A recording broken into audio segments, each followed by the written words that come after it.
오늘 주시는 하나님의 말씀은 빌립보서 4장 6절에서 7절의 말씀입니다. 제가 봉독해 드리도록 하겠습니다.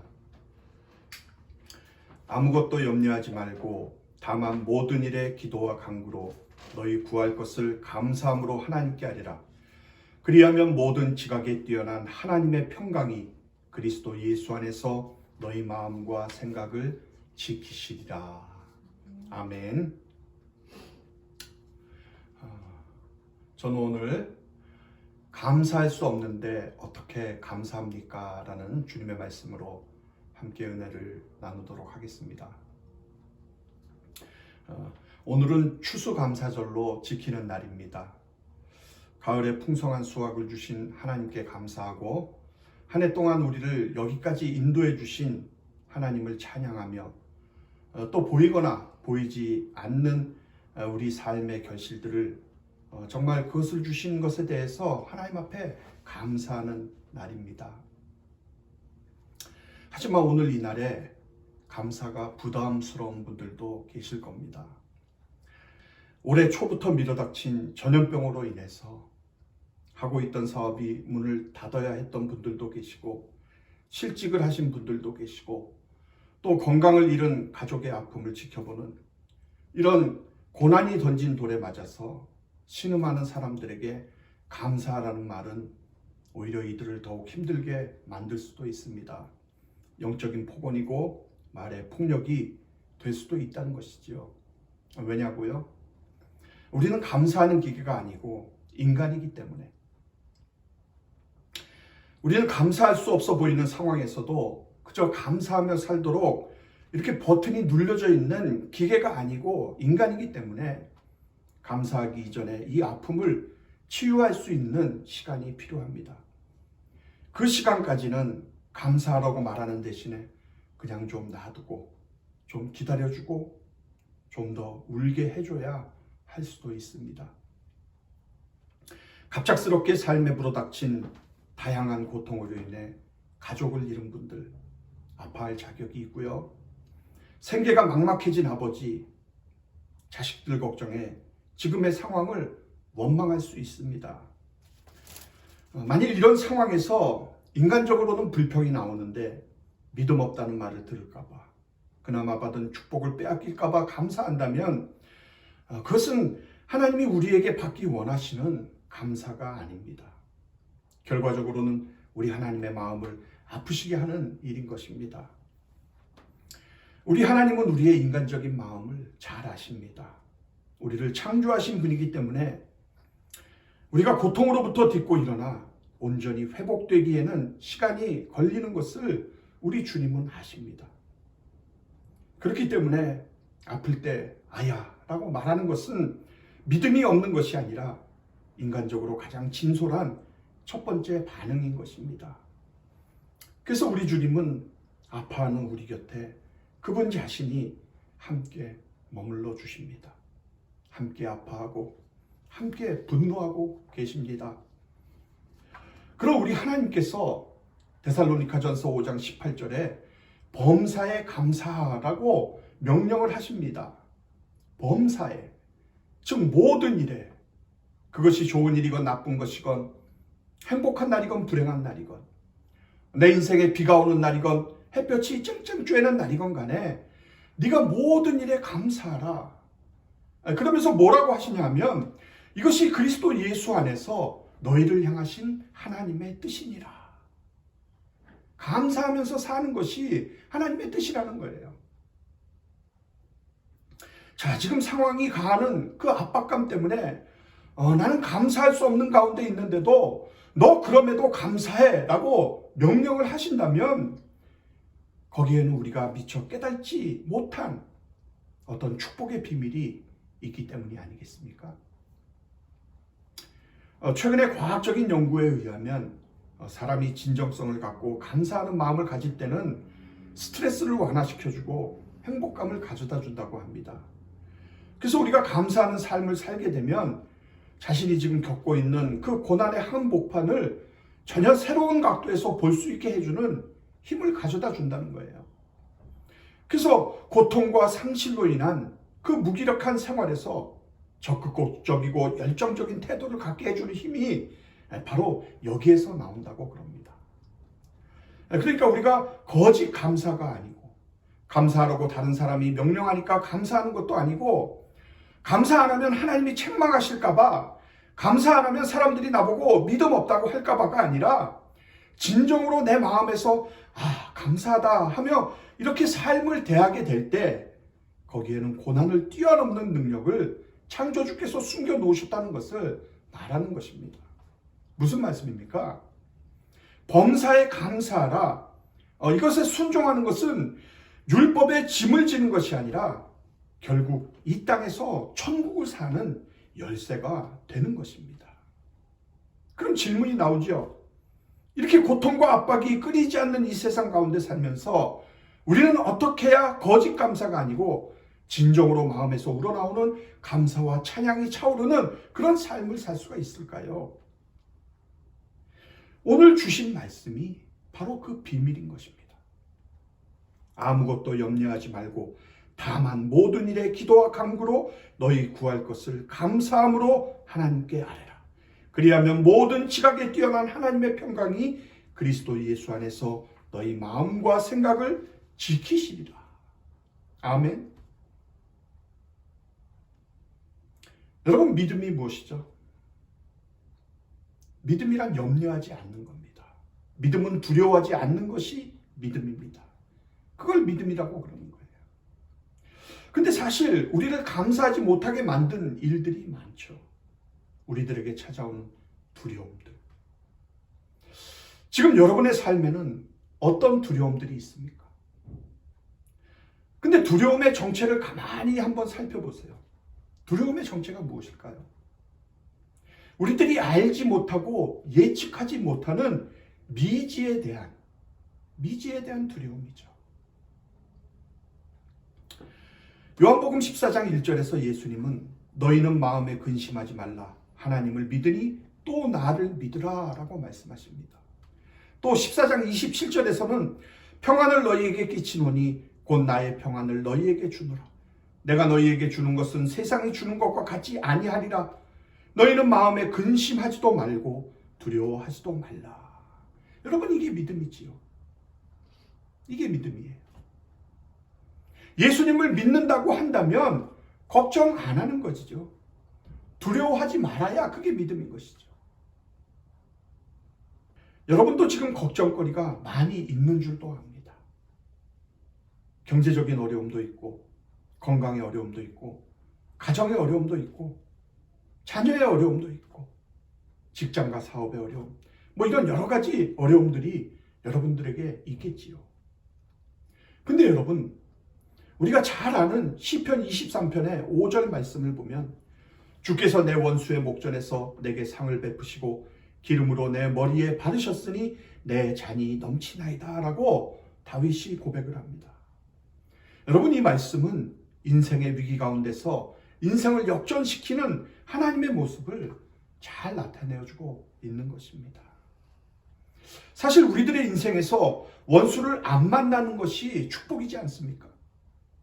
근데 왜 하나님은 원수의 목전에서 우리들에게 상을 베풀어 주실까요? 그것은 우리 인생들은 원수를 만나지 않으면 감사를 모르기 때문인 것입니다. 원수를 만나지 않게 하신 감사는 잊어버리고 원수를 만나봐야 하나님이 얼마나 감사한 분인가를 알게 된다는 것입니다. 그래서 고난이 우리들에게 유익이다라고 하신 말씀은 감사를 모르고 살아가는 우리들에게 감사를 깨닫게 하시기 때문에 고난은 유익이다라는 것이죠.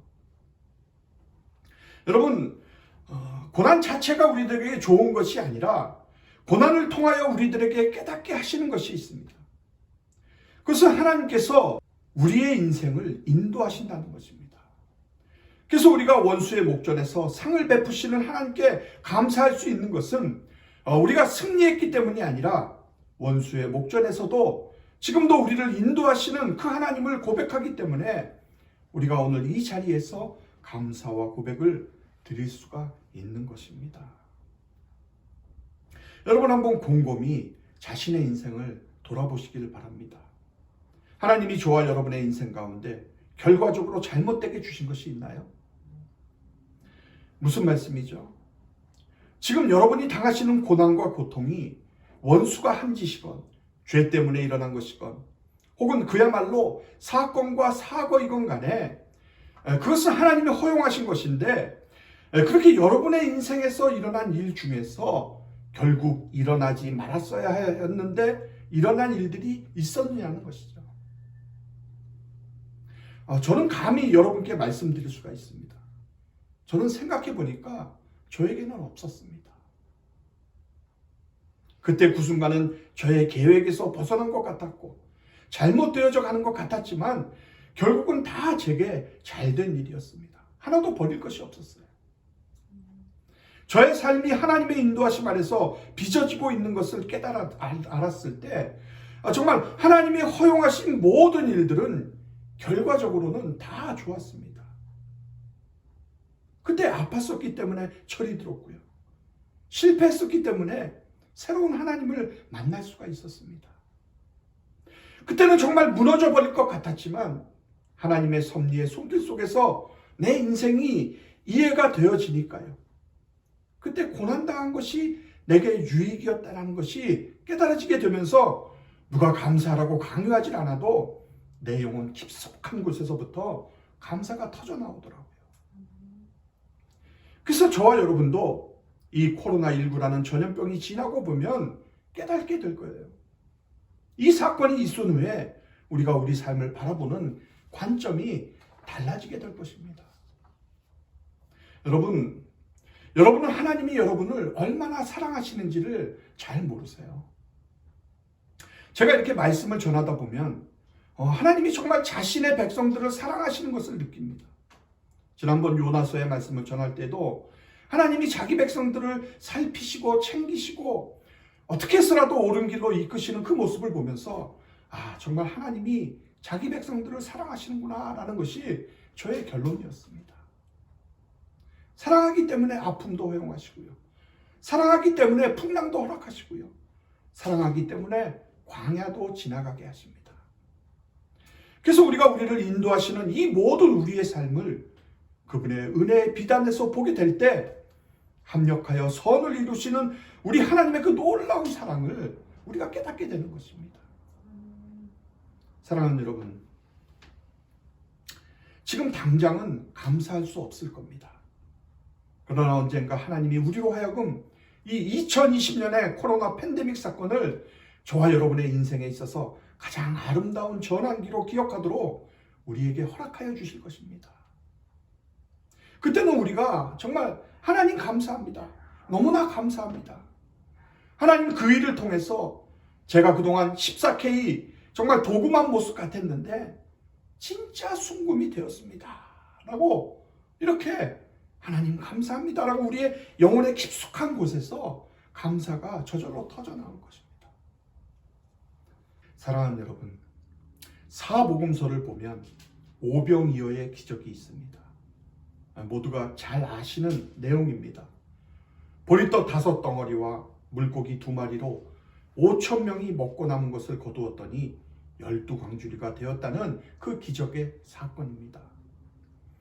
예수님은 이 사건을 통해서 우리에게 감사의 위력이 얼마나 엄청난 것인가를 보여주셨습니다. 예수님께서 말씀을 전하고 병자들을 고쳐주시다가 그만 날이 저물었습니다. 먹을 것도 없는 빈들이었습니다. 수천 명이 굶주린 상황이었습니다. 제자들이 주님께 무리들을 빨리 마을로 돌려보내 먹을 것을 사 먹게 해야 할 것 같다고 그렇게 여쭈었습니다. 그러자 예수님이 그러지 말고 너희 먹을 것을 주라고 말씀하십니다. 그래서 제자들이 가져온 것이 고작 떡 5덩어리와 물고기 2마리였습니다. 여러분, 떡 5덩어리와 물고기 2마리. 수천 명이 나누어 먹기에는 터무니도 없이 적은 양이었습니다. 요한복음에 의하면 한 아이의 한 끼 식사거리밖에 되지 않는 작은 것이었습니다. 이것으로 무엇인가를 할 수 있을 것이라고 그 누구도 생각하지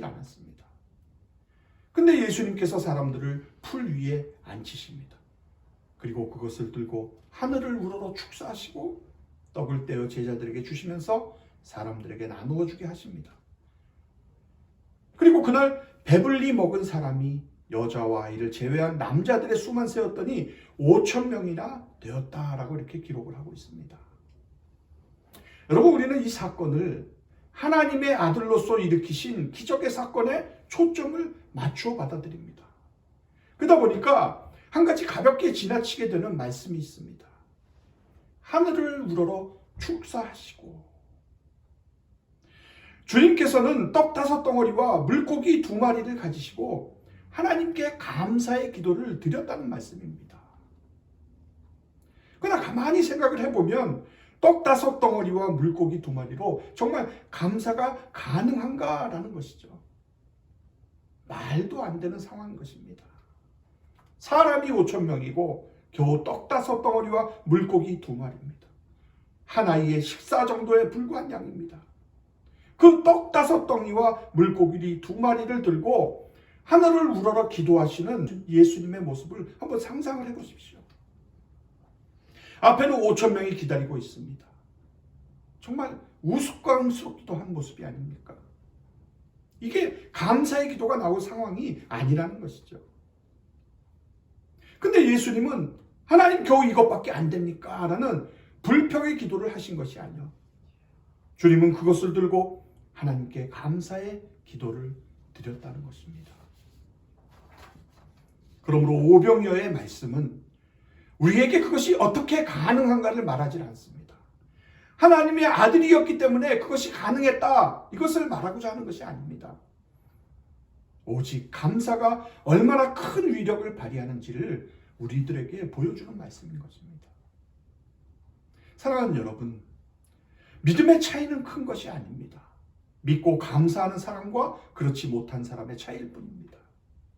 누구나 할 수 있는 것이지만 우리는 항상 그것이 가능하냐 가능하지 않느냐의 기준을 가지고 판단을 하기 때문에 그 쉬운 것조차도 하지를 못한다는 것이죠. 그래서 쉬운 것도 어려운 것이 되고 마는 것입니다. 오늘 본문 7절에서 사도 바울은 말합니다. 그리하면 모든 지각에 뛰어난 하나님의 평강이 그리스도 예수 안에서 너희 마음과 생각을 지키시리라. 그리하면 어떻게 하면은요? 아무것도 염려하지 말고 다만 모든 일에 기도와 간구로 너희 구할 것을 감사함으로 하나님께 아뢰면, 다시 말해서 너희의 믿음이 감사까지 가는 믿음이 되면 모든 지각에 뛰어난 하나님의 평강이, 무슨 말씀이에요? 우리가 도저히 이해하지도 상상하지도 어떤 의미에서 믿지도 못할 그런 평강이 우리에게 임한다라는 것입니다. 그런 평강을 경험하고 누린다라는 거예요. 그리스도 예수 안에 있을 때. 그러므로 여러분, 감사하는 삶을 살아가시기 바랍니다. 감사할 만큼 넉넉하냐 아니냐에 기준을 두지 마시기 바랍니다. 능력이 아니라 감사인 것입니다. 우리는 하나님 앞에 큰 능력을 구합니다. 그러나 그 능력이 감사를 통해서 나온다라는 그 사실을 우리가 잘 깨닫지를 못하는 것입니다. 그래서 우리의 감사는 우리의 삶의 기적을 체험하게 하는 것입니다. 사랑하는 성도 여러분, 환난이 왔을 때, 어려움이 닥쳤을 때, 그때 성도는 어떻게 일어나죠? 믿음으로 일어나요.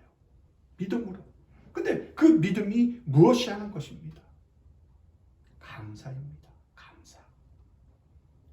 주님 감사합니다. 주님 감사합니다. 우리가 아무리 어려움을 당해도 감사할 수 있는 믿음이 있다면, 하나님이 나에게 지금보다 더 어려운 처지로 가라고 하신다고 해도 그래도 우리는 감사할 수밖에 없을 거라는 것입니다. 근데 그 감사에 하나님의 기적이 일어나는 것입니다. 하나님의 생각은 우리의 생각과 다르기 때문에 때로는 우리가 생각하는 인생의 행로를 따라서 우리를 이끌어가지 않으시고 우리를 엉뚱한 곳으로 내던지기도 하시고 모른 척 하기도 하시고 삶의 어두운 터널을 지나가기도 하십니다. 그러나 우리가 감사함으로 아뢰면 시간이 지나면서 그 주님의 섭리 속에서 우리가 그것을 이해하게 될 때 하나님은 그 모든 것들을 감사의 재료로 받으시는 것입니다. 지금 여러 가지로 여러분들을 힘들게 하는 것이 있나요? 그 문제 때문에 내가 하나님께 감사하기가 어려운 문제가 있습니까?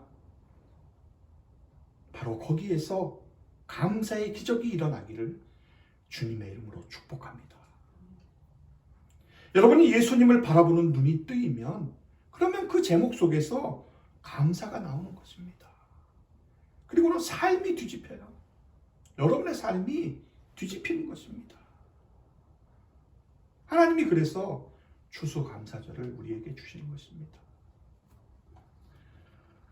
특히 여러분들이 힘들어하고 좌절감을 느끼고 너무너무 고통스러워하는 그 문제도 주님 감사합니다 라고 여러분이 고백하고 나가기 시작할 때 여러분의 삶의 5년, 10년, 20년 뒤에 여러분의 그 일이 바로 여러분의 엄청난 간증이 될 것입니다.